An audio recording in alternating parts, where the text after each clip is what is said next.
और आपने कब से शुरू किया? मैंने पीकॉक हमेशा से मेरा एक पसंदीदा टॉपिक रहा है और मैंने ये 2019 से मतलब पीकॉक को मैं 2019 से ज़्यादा फोकस में कर रही हूँ कि मुझे इसमें आगे पढ़ाई करनी है। तो ये जो पर्टिकुलर आप रिकॉर्ड देख रहे हैं ये काम करने के लिए मुझे 2 साल लगे हैं पूरे। जो अगर आप पीछे डिस्प्ले देख सकते हैं तो ये पूरा जो काम किया है मैंने 5555 का, इस पूरे काम को करने में मुझे 2 साल का समय लगा है। तो वर्ल्ड रिकॉर्ड इंडिया की तरफ से भी आपको अवार्ड से सम्मानित किया गया, जी। कैसा लग रहा है आपको? जी, मुझे बहुत अच्छा लग रहा है कि जो भी मैंने काम किया है उसका कहीं न कहीं एक मैं कह सकती हूँ कि एक ऑथेंटिफिकेशन है। जैसे कई आर्टिस्ट क्या हैं कि काम करते हैं और गैलरीज़ में डिस्प्ले करते हैं या अपने घर में या अपने स्टूडियो में रखते हैं। पर जब हम यहाँ वर्ल्ड रिकॉर्ड वाली ऐसी जगह पे जाते हैं तो एक ये लगता है कि हाँ, मेरे काम को एक स्टैम्प लगी है, एक ऑथेंटिफिकेशन लगा है। तो मुझे काफ़ी अच्छा लग रहा है कि हमारा नेशनल बर्ड पीकॉक है जो मेरा टॉपिक है उसको एक आइडेंटिटी मिली है, एक ऑथेंटिफिकेशन मिला है इस रिकॉर्ड से। तो आपने पीकॉक को ही क्यों चुना?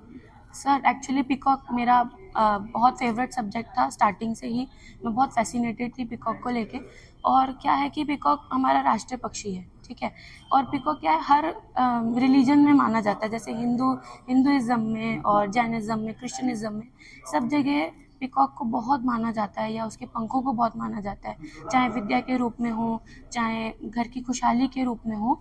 तो ये जो सब्जेक्ट है वो हर किसी के लिए एक फिजिबल चीज़ है कि लोग पसंद करते हैं इस चीज़ को। पीकॉक को देख के लोगों का मन अच्छा हो जाता है।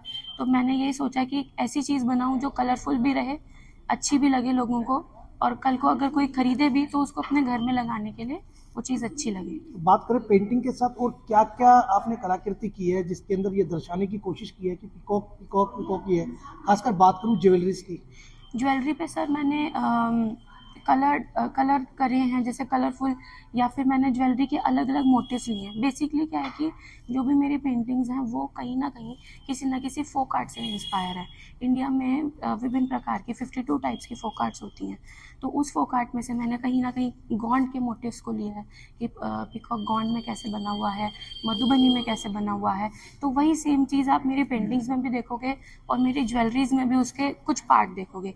कहीं ना कहीं वो पीकॉक मैंने मोटिव के तौर पे डाला ही है। जो कला प्रेमी है उनके लिए क्या संदेश देंगे?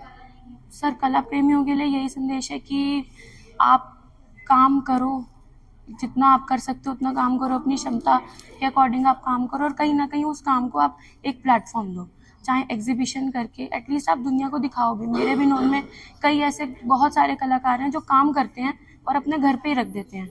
तो मेरा ये सबसे कहना है कि आप शोकेस करो, चाहे सोशल मीडिया के तरीके से आप शोकेस करो या फिर आप गैलरीज में आके वो काम को डिस्प्ले करो, एटलीस्ट आप लोगों को दिखाओ। जब तक आप दिखाओगे नहीं तब तक दुनिया को कैसे पता चलेगा कि आप भी कोई काम करते हो। तो मेरा यही ज़्यादातर कहना है कि आप अपने काम को अंदर ही दबा के मत रखो, गैलरीज में डिस्प्ले करो।